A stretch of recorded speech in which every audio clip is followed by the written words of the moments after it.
യോഗാധ്യക്ഷൻ എനിക്ക് ഏറെ പ്രിയങ്കരനായ സന്തോഷ് പാസ്റ്റർ, ഈ പ്രാദേശിക സഭയുടെ അധ്യക്ഷനും കുമ്പനാട് സെക്രട്ടറിൻ്റെ സെക്രട്ടറിയും ദീർഘനാളത്തെ ബന്ധവും സ്നേഹവും ഒക്കെയുള്ള ബഹുമാന്യനായ പാസ്റ്റർ ടി എ ജോസഫ് അവർ, എൻ്റെ കുട്ടിക്കാലം മുതൽ ഞങ്ങളുടെ ഭവനങ്ങളിലൊക്കെ വരികയും സുവിശേഷ വേലയ്ക്ക് തന്നെ എന്നെ ഉത്സാഹിപ്പിക്കുകയുമൊക്കെ ചെയ്തവരുടെ കൂട്ടത്തിലുള്ള പാസ്റ്റർ എം ജെ സാമുവൽ, ജ്യേഷ്ഠതുല്യമായ അടുപ്പവും ബന്ധവും ഒക്കെയുള്ള പാസ്റ്റർ ജെ മാത്യു, ഈ ഭവനത്തിൻ്റെ ഉടമസ്ഥനും കർത്താവിലെ ഏറ്റവും പ്രിയങ്കരനുമായ ബെഞ്ചമിൻ പാസ്റ്റർ, മറ്റ് ദൈവദാസന്മാർ, ഈ സംരംഭത്തെക്കുറിച്ച് എന്നോട് പറഞ്ഞ കുമ്പനാട്ട് എത്തുമ്പോഴൊക്കെ സുഹൃത്ത് ബന്ധം പുലർത്തുന്ന പ്രിയപ്പെട്ട സുനിൽ, ദീർഘനാളുകളായിട്ട് സഹോദരതുല്യം പല കാര്യങ്ങളിലും ഇടപെടുന്ന ആളാണ്. കൗൺസിലിൽ സഹപ്രവർത്തകൻ കൂടിയാണ് ബ്രദർ വിനോയ് ഇടക്കല്ലൂർ. അവരുടെ സഭയാണ് ഇതെന്ന് ഇപ്പോഴാണ് അറിയുന്നത്. ബഹുമാന്യരായ മറ്റ് ദൈവദാസന്മാര്, ഏറ്റവും പ്രിയപ്പെട്ട വിശ്വാസികൾ, ഈ ശബ്ദപരിധിയിൽ വചന കേൾവിക്ക് വേണ്ടി ഇരിക്കുന്ന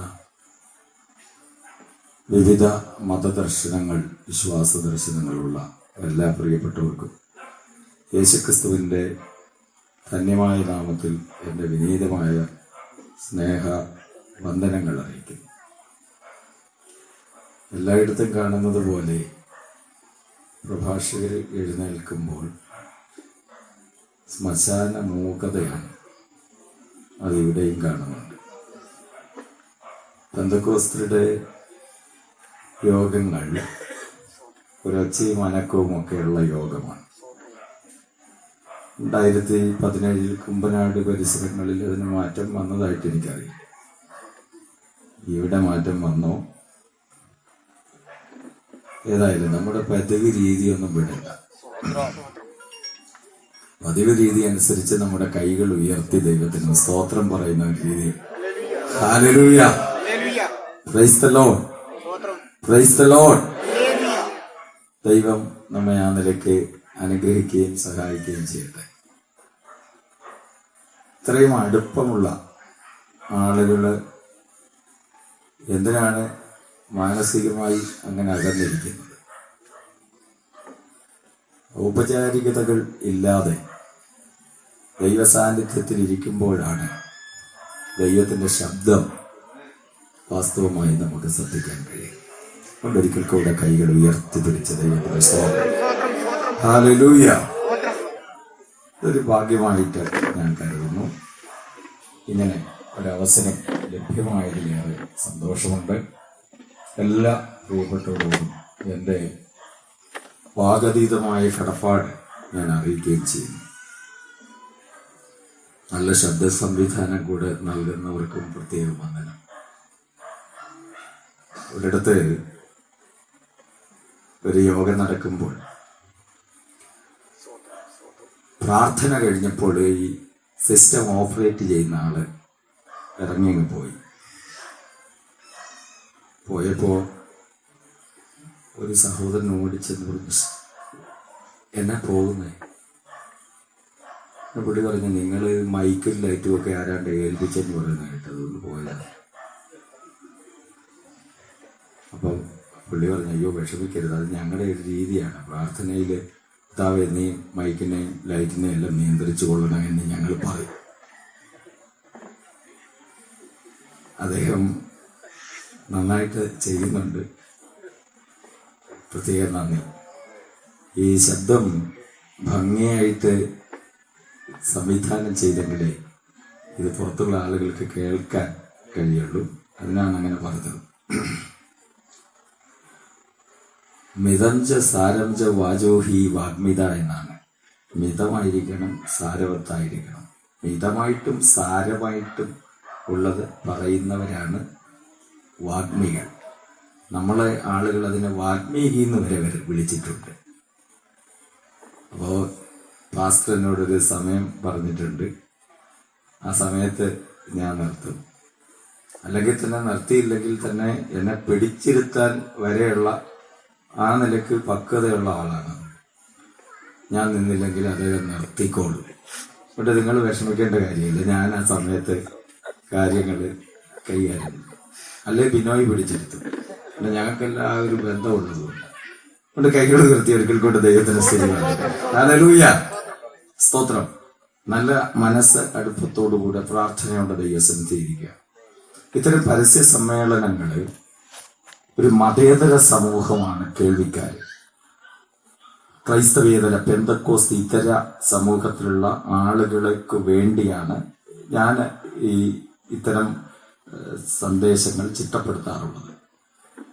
അപ്പൊ ആ നിലയ്ക്ക് നിങ്ങൾ പ്രാർത്ഥനയോടുകൂടെ ഇരിക്കുക. സമീപകാലത്തൊക്കെ ഞാൻ പരസ്യമായ സമ്മേളനങ്ങളിൽ പ്രസംഗിക്കുന്ന ഒരു സന്ദേശമാണ് പറയാൻ പോകുന്നത്.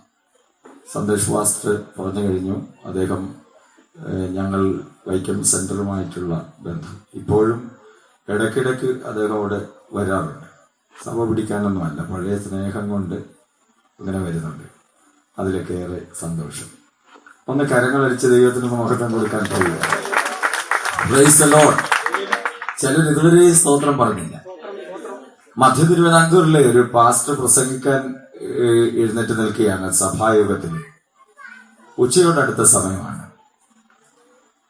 അപ്പൊ ഈ ജീവിതശൈലി രോഗങ്ങളുടെയൊക്കെ കാലമാണല്ലോ. ഏറ്റവും പുറകിലിരുന്ന ആളുകള് പകുതിയും പാതി മയക്കത്തിലേക്ക് പോയി. അപ്പോൾ സരസനായ പാസ്റ്റർ എന്താ ചെയ്യുക എന്നോർത്തിട്ട് ഉടനെ അദ്ദേഹം പറഞ്ഞു, നരകത്തിൽ പോകാൻ ആഗ്രഹമുള്ളവരുണ്ടെങ്കിൽ എഴുന്നേറ്റ് നിൽക്കാം എന്ന് പറഞ്ഞു. അന്നേരം പകുതി ഉറക്കത്തിൽ നിന്ന് ചയം ചാടി പുറകിൽ എഴുന്നേറ്റ്. പക്ഷെ നിയമസഭയിൽ അങ്ങനെ ഒരാൾ എഴുന്നേറ്റെന്നാ പറയുന്നത്. ആരും എഴുന്നേക്കുമെന്ന് കണ്ട് പറഞ്ഞതല്ല പാസ്റ്റർ. എഴുന്നേറ്റ് നിന്നു. അപ്പം പാസ്റ്റർ ചോദിച്ചു, അച്ഛായ എന്തിനാ എഴുന്നേറ്റ് നിൽക്കുന്നതെന്നറിയോ? അപ്പൊ എന്തോ ഒരു പന്തികേട് തോന്നിയിട്ട് അച്ഛൻ പരസ്പരം നോക്കിയിട്ട് പറഞ്ഞു, എന്താ കാര്യം എന്നറിയത്തില്ല, ഏതായാലും ഞാനും പാസ്റ്ററും എഴുന്നേറ്റ് നിൽക്കുന്നുള്ളൂ എന്നറിയാമോ. അപ്പൊ അത്തരം വിദഗ്ധരായിട്ടുള്ള ആളുകളാണ് ഈ മധ്യ തിരുവിതാംകൂറിലുള്ളതെന്നാണ് ഞാൻ പറഞ്ഞത്. അതുകൊണ്ട് നിങ്ങളെ എനിക്ക് ഭയങ്കര ഭയമാണ്. കുമ്പനാട് സെന്ററൊക്കെയാണ്. അതുകൊണ്ട് ശ്രദ്ധയോടെ ഇരിക്കാം. നമുക്ക് അധികം സമയം വേണ്ട. ഈ കൃത്യസമയത്തൊക്കെ പറഞ്ഞ് അവസാനിപ്പിക്കാൻ കഴിയും. സ്തോത്രം, സ്തോത്രം. സന്തോഷത്തോടെ ദൈവത്തെ സ്തുതിച്ചാണ്. നമുക്ക് ദൈവസന്നിധിയിലല്ലാതെ എവിടെയാണ് സന്തോഷിക്കാൻ കഴിയുന്നത്? ശരിക്കും മനുഷ്യർക്കിന്ന് എല്ലാം മറന്ന് സന്തോഷിക്കാൻ കഴിയുന്ന ഒരേ ഒരിടം ദൈവത്തിന്റെ സന്നിധി മാത്രമാണ്.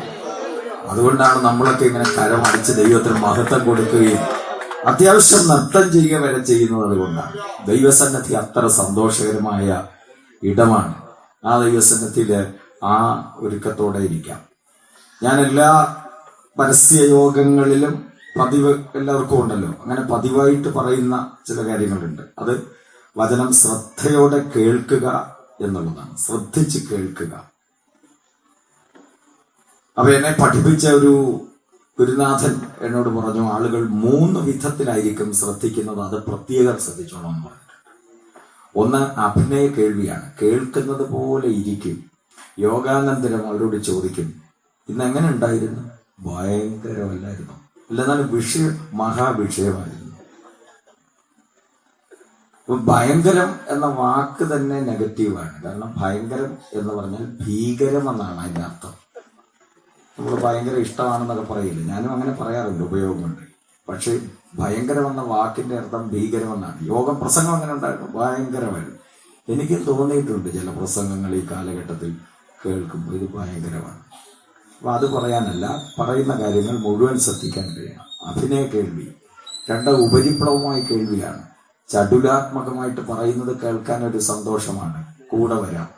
പക്ഷേ അതും യോഗം കഴിയുമ്പോൾ തദൈവ. 3 പെർഫെക്റ്റ് ലിസണിംഗ് ആണ്, സമ്പൂർണമായ കേൾവി. സമ്പൂർണമായ കേൾവിയാണ് ലുദിയായെ പോലെയുള്ള ആളുകളുടെ ഹൃദയത്തെ തുറന്നു ആ വചനത്തിന്റെ ശക്തി. ഇന്ന് നമുക്ക് വിശ്വാസമുണ്ട് ഈ വചനത്തിന് ആളുകളുടെ ഹൃദയങ്ങളെ തുറക്കാൻ ശക്തിയുള്ള വചനമാണ്. എത്ര പേര് വിശ്വസിക്കുന്നുണ്ട്? സ്തോത്രം. നമ്മുടെയൊക്കെ ഹൃദയത്തെ തുറന്നത് വചനമാണ്. ആ വചനം ഹൃദയത്തെ തുറന്നത് കൊണ്ടാണ് നമ്മളെല്ലാം ഇങ്ങനെ വന്ന് സന്തോഷത്തോടെ ഇരിക്കുന്നത്. ഇന്ന് പ്രസംഗിക്കുന്നത് യോഹന്നാന്റെ സുവിശേഷം 7-ാം അധ്യായം 30-ാം വാക്യത്തെ ആധാരമാക്കിക്കൊണ്ടാണ്. യോഹന്നാന്റെ സുവിശേഷം 7-ാം അധ്യായം അതിന്റെ 30-ാമത് വാക്യം ഒന്ന് വായിച്ച് കേട്ടാൽ കൊള്ളാം. ആകയാൽ അവർ അവനെ പിടിപ്പാൻ അന്വേഷിച്ചു, എങ്കിലും അവന്റെ നാഴിക വന്നിട്ടില്ലായകയാൽ ആരും അവന്റെ മേൽ കൈവച്ചില്ല. കൈ ഉയർത്തിപ്പിടിച്ച് സ്തോത്രം ചെയ്ത് പ്രാർത്ഥിക്കാം. സ്വർഗസ്ഥ പിതാവേ, അവിടുത്തെ തിരുവചനത്തിനായിട്ട് ഞങ്ങൾ സ്തോത്രം പറയുന്നു. പല അവസരങ്ങളിൽ പരസ്യമായി പ്രസംഗിച്ചിട്ടുള്ള ഈ സന്ദേശം ആ പരിചയം വെച്ചല്ല, പരിശുദ്ധാത്മാവിന്റെ ശക്തിയോടെ പ്രസംഗിക്കാൻ ഇന്ന് രാത്രി അടിയനെ കൃപ തരണമേ. വചനത്തിന്റെ പ്രകാശനത്തിന് തടസ്സം നിൽക്കുന്ന ദുഷ്ട ആധിപത്യങ്ങളെ അവിടുത്തെ അഭിഷിക്തരായി ഞങ്ങൾ ഒരുമിച്ച് അങ്ങ് ഞങ്ങൾക്ക് കനിഞ്ഞു നൽകിയ അധികാരത്തിൽ അതിന്മേൽ ജയം പ്രഖ്യാപിക്കുന്നു. പോയി പ്രവർത്തിക്കുന്ന ഈ വചനം ഇന്ന് രാത്രിയിൽ ഹൃദയങ്ങളെ തുറക്കണമേ കർത്താവേ. ആ വചനത്തിന്റെ ശക്തി ഞങ്ങൾ വിശ്വസിക്കുന്നു. ഇന്ന് രാത്രി അത് ചിലർ അനുഭവിക്കാൻ കൂടെ കർത്താവ് ഇടവരുത്തണം. ശുശ്രൂഷിക്കാൻ ബലം തരണം. മഹത്വം അങ്ങയ്ക്ക്, യേശുക്രിസ്തുവിൻ ധന്യനാമത്തിൽ തന്നെ. ആമേൻ. കൈകൾ ഉയർത്തി ഒരിക്കൽ കൂടെ സ്തുതി പറയാം. ഹല്ലേലൂയ. യോഹന്നാന്റെ സുവിശേഷം 7-ാം അധ്യായം 30-ാം വാക്യം അധികരിച്ചാണ് ഇന്ന് അടുത്ത 1 മണിക്കൂർ ഞാൻ പ്രസംഗിക്കുന്നത്. യോഹന്നാൻ അപ്പസ്തോലൻ യേശുക്രിസ്തുവിന്റെ 12 അപ്പസ്തലരിൽ വളരെ പ്രാധാന്യമുള്ള ഒരു വ്യക്തിയാണ്. പല പ്രാധാന്യമുണ്ട് നമുക്കറിയാവുന്നത്. ക്രിസ്തുവിന്റെ മാറോട് ചേർന്നിരുന്ന ആ ഹൃദയ സ്പന്ദനം കേൾക്കാൻ കഴിഞ്ഞ ആളാണ് യോഹന്നാൻ. 12 അപ്പസ്തലരിൽ അപ്രശസ്തരുണ്ട്, കുപ്രസിദ്ധരുണ്ട്, പ്രസിദ്ധരുണ്ട്. അത് വിശദീകരിക്കുന്നില്ല. അതിൽ ക്രിസ്തുവിനെ കുറിച്ച് ഏറ്റവും കൂടുതൽ എഴുതിയ അപ്പസ്തോലൻ എന്ന നിലയില് താൻ പ്രധാനിയാണ്. 2, ക്രിസ്തു ശാസ്ത്രം ഇത്ര നന്നായി രേഖപ്പെടുത്തിയ ആളെന്ന നിലയിലും യോഹന്നാൻ അപ്പസ്തലൻ പ്രധാനിയാണ്. 3, യേശുക്രിസ്തുവിന്റെ തിരു അവതാര ചരിത്രം പറഞ്ഞവരിൽ വ്യത്യസ്തമായ വീക്ഷണകോണിൽ ക്രിസ്തുവിന്റെ അവതാര ചരിത്രം പറഞ്ഞതിൽ പ്രധാനിയാണ് യോഹന്നാൻ. ക്രിസ്തുവിന്റെ തിരുപ്പിറവിയുടെ ചരിത്രം ആളുകൾ പറഞ്ഞു തുടങ്ങിയത് എവിടെ വെച്ചാണ്, എവിടെ നിന്നാണ്? സംശയം വേണ്ടല്ലോ.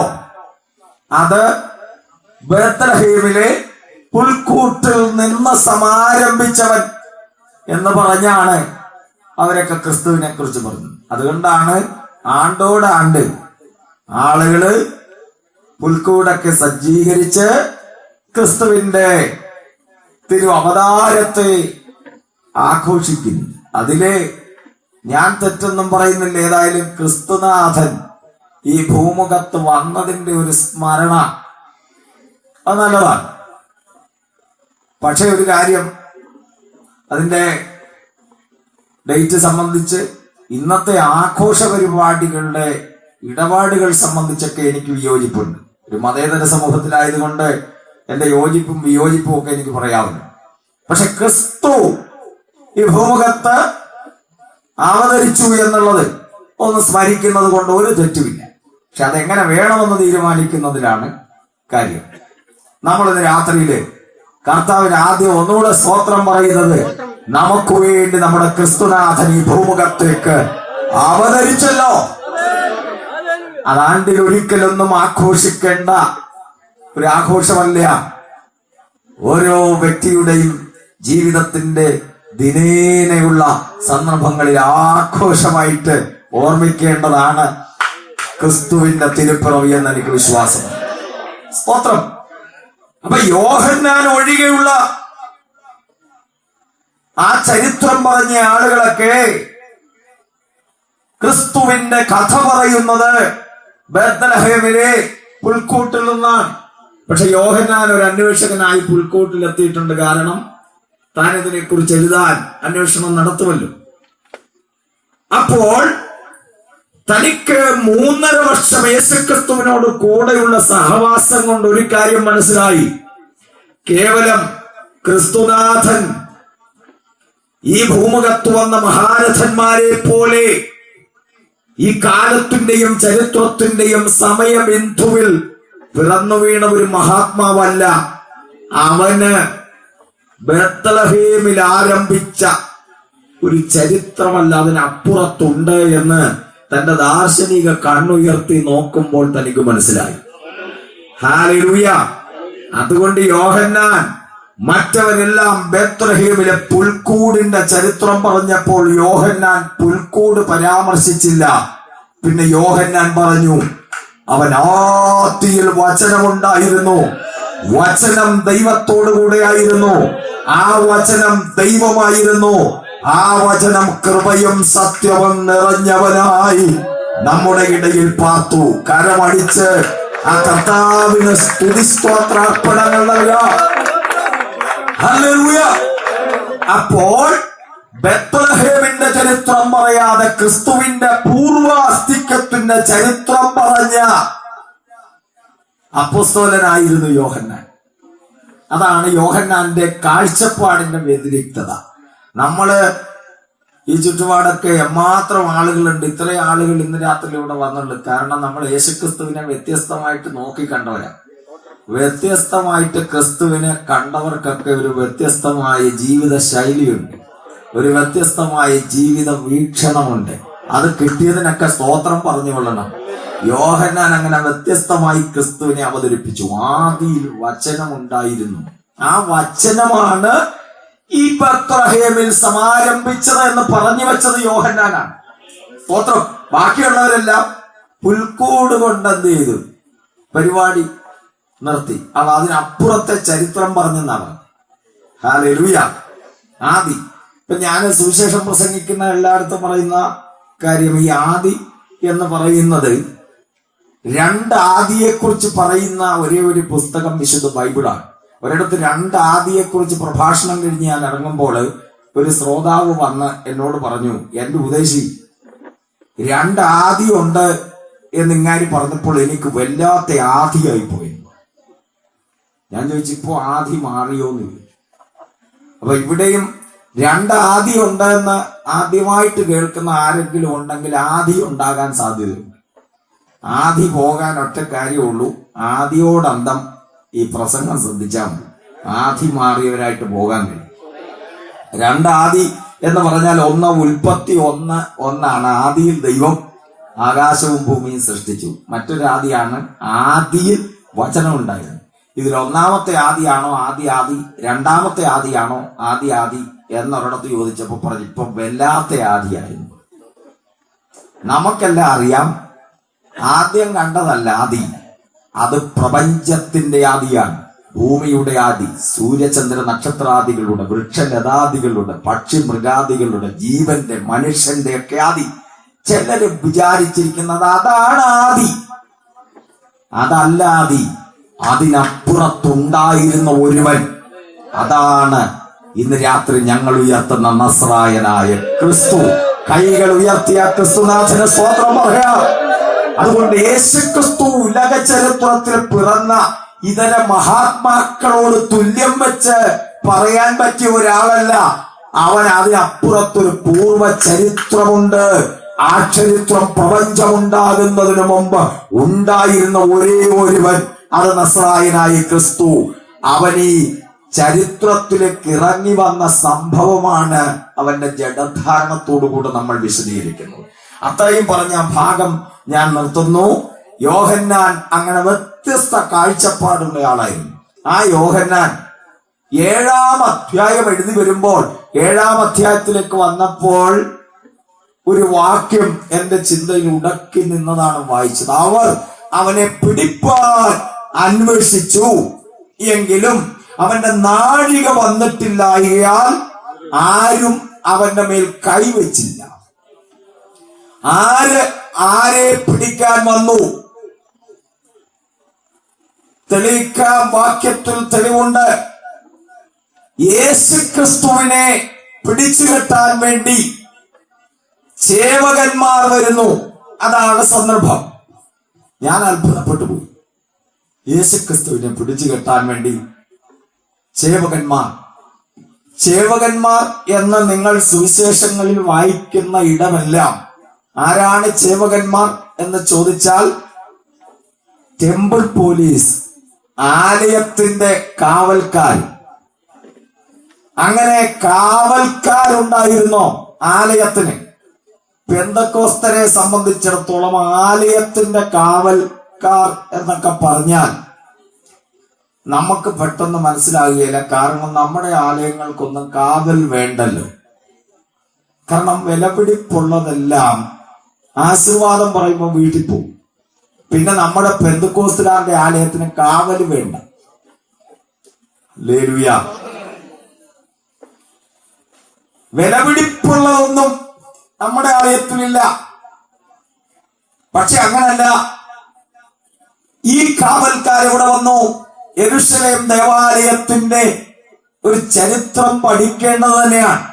അത് പറയുന്നതല്ല എന്ന പ്രഭാഷണം അതിന്റെ കേന്ദ്ര വിഷയം എന്നുള്ളത് കൊണ്ട് സൂചന പറയാം.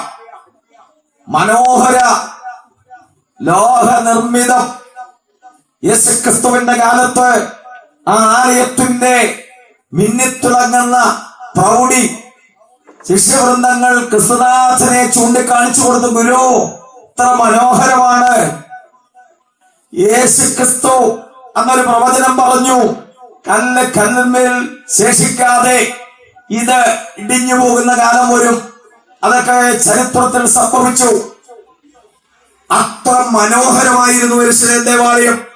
പ്രൗഢി കൊണ്ട്, മഹത്വം കൊണ്ട്, അതിന് മുടക്കിയ സമ്പത്ത് കൊണ്ടൊക്കെ മഹത്വം. മാത്രമോ പുരോഹിതന്മാരുടെ എണ്ണം പരിശോധിച്ചാൽ അറിയാം ആ ആലയത്തിന്റെ മഹത്വം. കൂറിന്റെ ക്രമമനുസരിച്ച് ഏതാണ്ട് 2000-ഓളം പുരോഹിതന്മാർ നിരക്കുന്ന ആലയം. അത്ര മഹത്വമുള്ള ആലയമൊന്നും ഇവിടെങ്ങുമില്ല. ഞാൻ അത് ഉറപ്പിച്ചും തണുപ്പിച്ചും പറയും. 2000 പുരോഹിതന്മാര് കൂറിന്റെ ക്രമം അനുസരിച്ച്. പക്ഷെ ഒരു കാര്യം അറിയണം, അത്രയും മഹത്വം ഉണ്ടായിരുന്ന ശില്പചാതുരതയോടെ പണിത ആ ആലയത്തിലല്ല സുഹൃത്തെ പരിശുദ്ധാരൂപി ഇറങ്ങി വന്നത്, തൊട്ടടുത്ത ഒരു വീട്ടിലായിരുന്നു. ഹല്ലേലൂയ എന്ന് പറഞ്ഞാൽ അന്നേ തെളിയിച്ചു മഹാതമ്പുരാന് ആലയത്തിന്റെ മഹത്വമല്ല വിഷയം, ആരാധിക്കുന്നവരാണ് വിഷയം. ഇന്ന് രാത്രി കൈ അടിച്ച് ദൈവത്തിനൊന്ന് മഹത്വം കൊടുത്താട്ടെ. ഇന്ന് രാത്രി സുഹൃത്തുക്കളെ, ആലയത്തിന്റെ പ്രൗഢിയും മഹത്വവും വർണ്ണിക്കുന്ന, അത് വർണ്ണിച്ച് അതില് സ്വാസ്ഥ്യം കൊള്ളുന്ന ആളുകളോട് ഞാനൊരു കാര്യം പറയാം. യെരൂശലേം ദേവാലയത്തിന്റെ തൊട്ട് സമീപത്തുള്ള ഒരു വീട്ടിലാണ് പരിശുദ്ധാരൂപി ഇറങ്ങി വന്നത്. ഇപ്പൊ ഞാൻ സുവിശേഷം പ്രസംഗിച്ചിട്ട് പറഞ്ഞപ്പോ ഒരു അച്ചായനോട് ചോദിച്ചു, നിങ്ങളുടെ സഭയെല്ലാം വീട്ടിലായില്ലേ? ഞാൻ പറഞ്ഞ ആണ്. പച്ചനൊരു വല്ലാത്ത ഒരു പുച്ഛം പോലെ.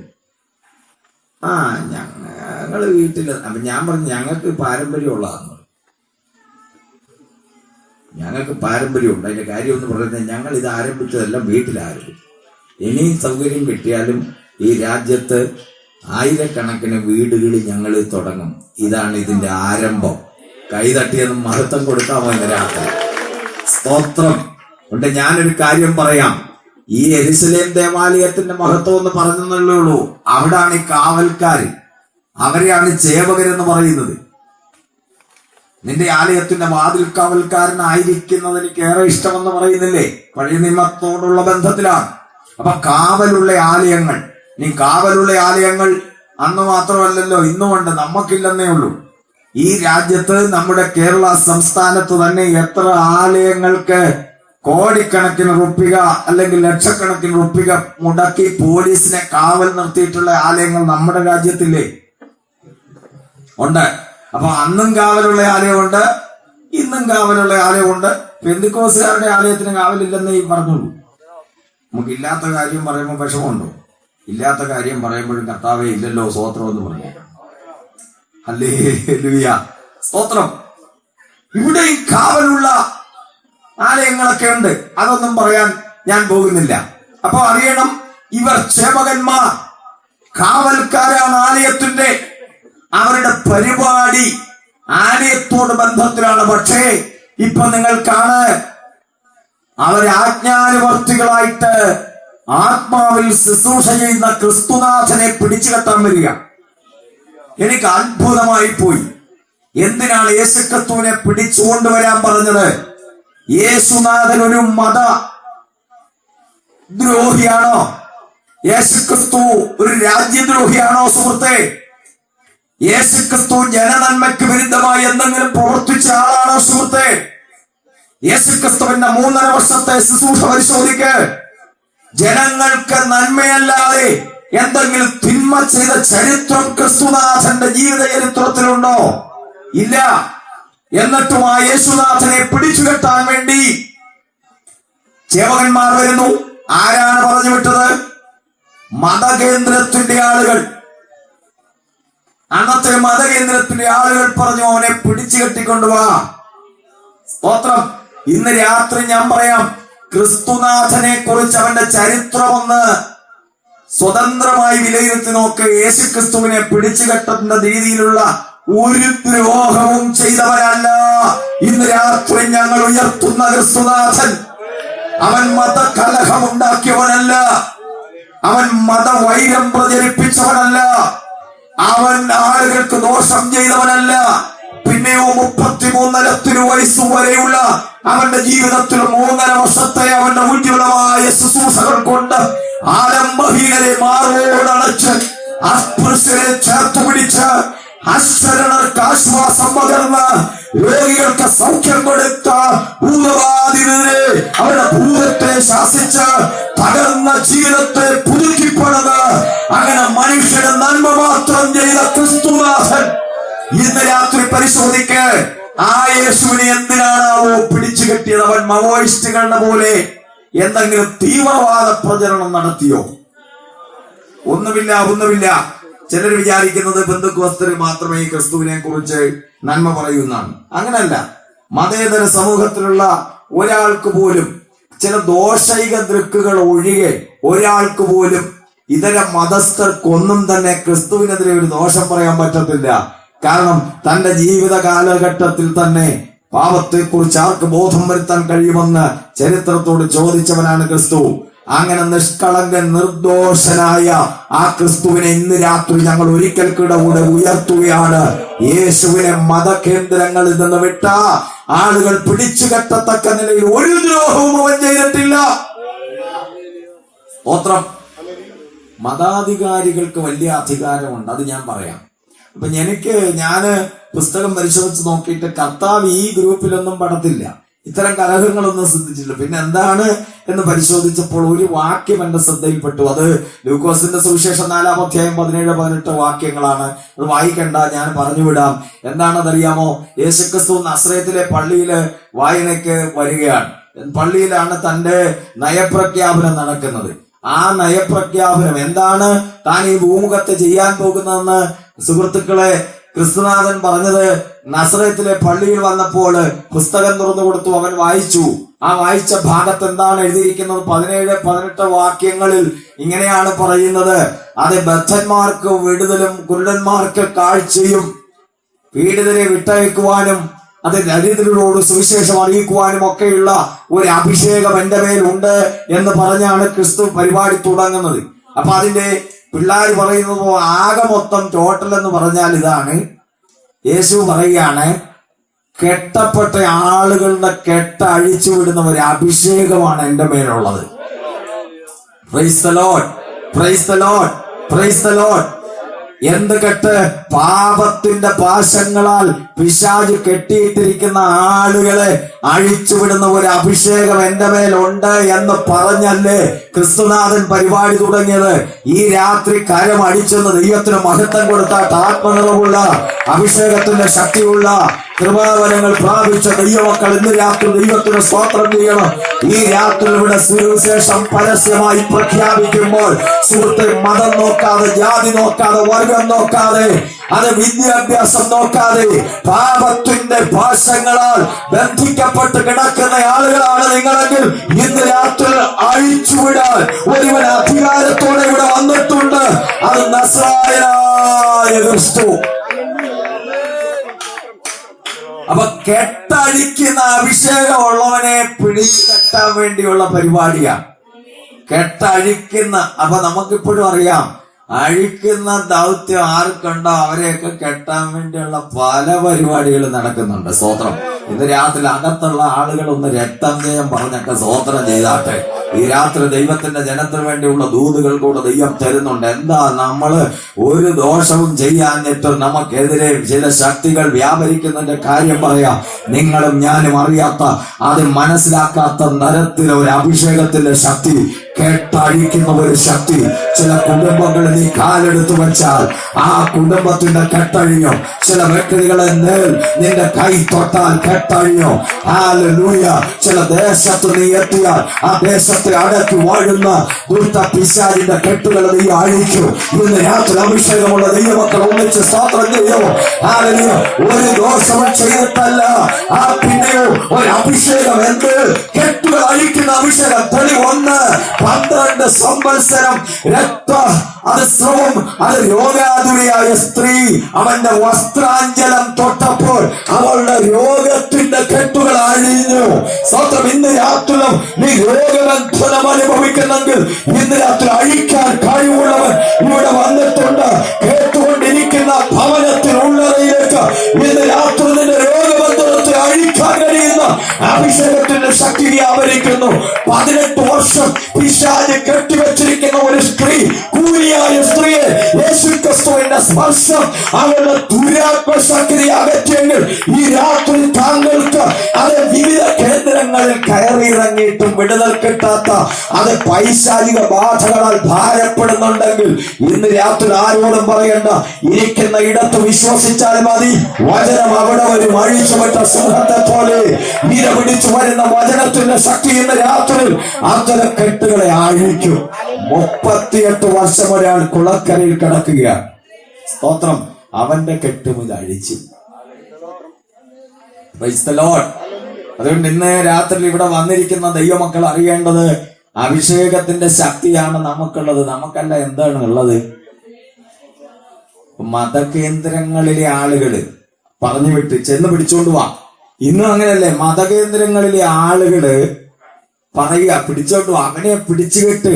എന്താ, വല്ല ദ്രോഹം ചെയ്തതാണ്? ഒരു ദ്രോഹം ചെയ്തിട്ടില്ല. പിന്നെന്താ കാര്യം? മതകേന്ദ്രങ്ങളുടെ അടിത്തറയുള്ളതും അഭിഷേകമുള്ളവന്റെ ശുശ്രൂഷ ആരംഭിക്കും. അത് മാത്രമേ ഉള്ളൂ. അല്ലാതെ എന്താണ്? അപ്പൊ അവർക്ക് ഭയങ്കര അധികാരം ഉണ്ടായിരുന്നു മതകേന്ദ്രങ്ങൾക്ക്. ഞാൻ പറഞ്ഞല്ലോ, പെന്തക്കോസ്തുകാർക്ക് ഇല്ലാത്തതൊക്കെ ഞാൻ പറയും. നമ്മുടെ മതകേന്ദ്രങ്ങൾക്ക് എന്നാ അധികാരം? കുമ്പനാടൂർ ഇന്ന് രാത്രി ഒരു പ്രസ്താവന അയച്ചെന്നിരിക്കട്ടെ, ഒരു പഞ്ചായത്ത് മെമ്പർ പോലും ശ്രദ്ധിക്കത്തില്ല. കാരണം നമ്മുടെ ബിഷപ്പ് ഹൗസുകൾക്കൊക്കെ അത്രത്തോളം വിലയെ നാട്ടുകാർ തന്നിട്ടുള്ളൂ. അതാ കാര്യം. എന്നാൽ ഇന്ന് രാത്രിയിൽ കേരളത്തിലെ മറ്റ് മതകേന്ദ്രങ്ങളിൽ നിന്ന് ഒരു പ്രസ്താവന ഇപ്പോൾ പുറപ്പെടട്ടെ. 15 മിനിറ്റിനുള്ളിൽ നമ്മുടെ വാർത്താ ചാനലുകളിൽ ഫ്ലാഷ് ന്യൂസ് വരും. വരത്തില്ലേ? കാരണം അങ്ങനെ മതകേന്ദ്രങ്ങൾക്ക് അധികാരമുണ്ട് ഇവിടെ. ചെറിയ കാര്യമല്ല. പിന്നെയോ ATM കൗണ്ടറിൽ ക്യൂ നിൽക്കുന്നത് പോലെ നമ്മുടെ രാഷ്ട്രീയ നേതാക്കന്മാരിൽ നാളെ രാവിലെ അവിടെ എത്തും. അത്ര മതകേന്ദ്ര ശക്തിയുള്ള മതകേന്ദ്രങ്ങൾ അന്നുമുണ്ട്, ഇന്നുമുണ്ട്. പിടിച്ചോണ്ടുപോവാ എന്ന് പറഞ്ഞാൽ ആജ്ഞാനുവർത്തികൾ അപ്പോൾ തന്നെ ഇറങ്ങാൻ അന്നത്തെ മതത്തിനും ആളുകൾ ഉണ്ടായിരുന്നു, ഇന്നുമുണ്ട്. പെന്തക്കോസ്തിന് അങ്ങനെ ഒരു പ്രസ്താവന, ഞാനൊക്കെ എത്രയോ പ്രസ്താവനയാണ് നടത്തുന്നത്, ഒന്നുപോലും പത്രത്തിൽ വരുത്തി, ചാനലിൽ വരുത്തി. എന്നാൽ ഒരു കാര്യം നിങ്ങൾ അറിയണം, ഭൂതബാധിതനായ ഒരാളെ, മദ്യാസക്തനായ ഒരാളെ നിങ്ങള് രാവിലെ ഈ രാഷ്ട്രീയ കേന്ദ്രങ്ങളെ ഇളക്കാൻ അധികാരമുള്ള ഈ മതകേന്ദ്രങ്ങളിലേക്കൊന്ന് കൊണ്ടുചെല്ലണം. എന്നിട്ട് അവിടെ തട്ടി വിളിക്കണം. ഇങ്ങനെ വിളിക്കുമ്പോൾ പരിചാരകൻ ഇറങ്ങി വരും. എന്നാ വന്നത്? അല്ല, ഇവിടുത്തെ വലിയ ആളെ ഒന്ന് കാണാൻ വന്ന. അപ്പൊ വലിയ ആളെ ഇറങ്ങി വരും.